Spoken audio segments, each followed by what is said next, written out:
What's up, guys? Welcome back here. Today I'm back in this video, and this video was long overdue, and it's my apology video to the Utah Jazz. I'm sorry for my prediction on them.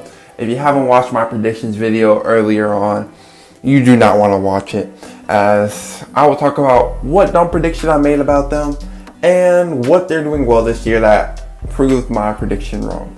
I will be reacting to my full video of predictions probably when the season is almost over, just to see how it's looking. But expect the video coming soon. But for now, let's just talk about the Utah Jazz solely because I think they deserve this. As you could tell by, I think, like the 23 dislikes I had on that video saying I don't trust the Utah Jazz. Now I do trust them, and I cannot be hating on them anymore. But before we start the video, you're in the screen banger, so make sure to drop a like, comment below any videos you want me to do. Don't subscribe to the channel at 102 right now. Let's aim for 125 soon and hopefully hit that 200 mark. But now let's get started. So first, the Utah Jazz.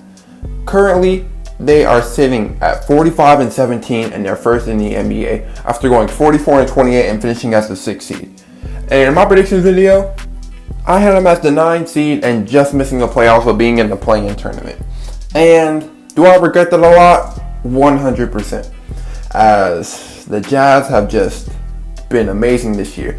I talked about how their offense was probably going to fall due to relying on Dolphin Mitchell so much. They have one of the best offenses in the league as they're currently averaging 116.9 points per game, which is third in the league. And I talk about how they don't have much defense outside of Rudy Gobert. Even with that, they still have the 4th best defense in the league, only allowing 107.2 points per game. And they average the 5th most blocks per game in the league. And they also have the 3rd highest offensive rating and the 3rd highest defensive rating, which I'm guessing they're probably the only team to have that. But they've just been amazing, and I can't really diss about them that much. Dolphin Mitchell, he's been what I expected him to be honest, as he's currently averaging 26.4 points, 4.4 rebounds, 5.2 assists, shooting 43.8 from the field, 38.6 from the 3, and 84.5% from the line. But one thing I said was that he wasn't going to have much offensive help. I know Rudy Gobert isn't much of an offensive stud, and I do not think he's that great. He still provided being a defensive anchor, averaging 14.4 points, 13.4 rebounds, and 2.8 blocks. One thing I said, Mike Conley and Bogdanovich will continue to regress.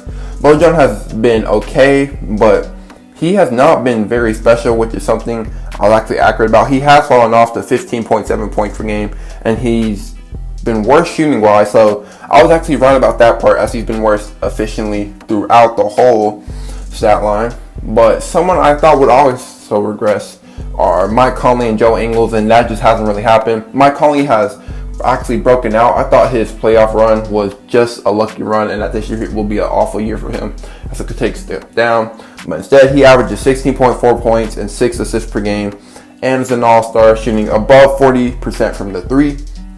And Joe Ingles, he's been a really good role player for them, as he has increased his averages to 12.2 points and is also averaging 4.4 assists per game, shooting 50.9% from the field and 47.8% from the 3. And if you don't think that's very impressive, just know he's taken 6 attempts per game to be shooting that, and he's only started about half of his games.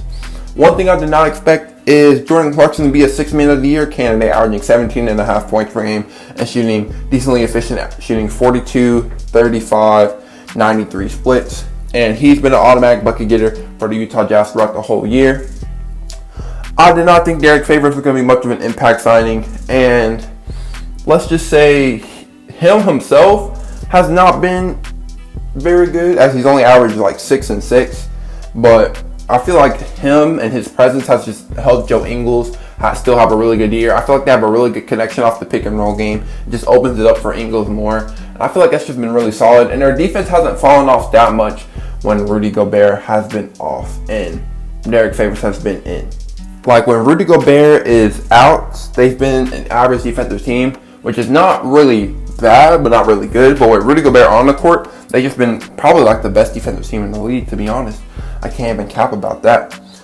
But just the amazing things they've been doing, I have to give them their support for it, and this is only going to be positive vibes. And one of my friends said I should not be talking about the Utah Jazz ever again because of this dumb take, and I 100% will only talk positive unless they lose in round 1 or 2 Other than that, I gotta give love to them. I gotta give love to some of their role players too, like Royce O'Neal, Georges Niang, and Ursulina Ilyasova, who just recently got signed, as they've been really good three-point shooters for the squad and helped them shoot very efficiently, help elevate the Utah Jazz. As one thing I just love about the Utah Jazz is their ball movement, how they move the ball so quickly. They're always trying to have that one more type of pass, and it's just been working out so well for them that they've just earned this high seed. And I have to give love to them no matter what. Even if I know I made a bad take about them, I have to support what they're doing this year. And I have to admit, I made a bad take.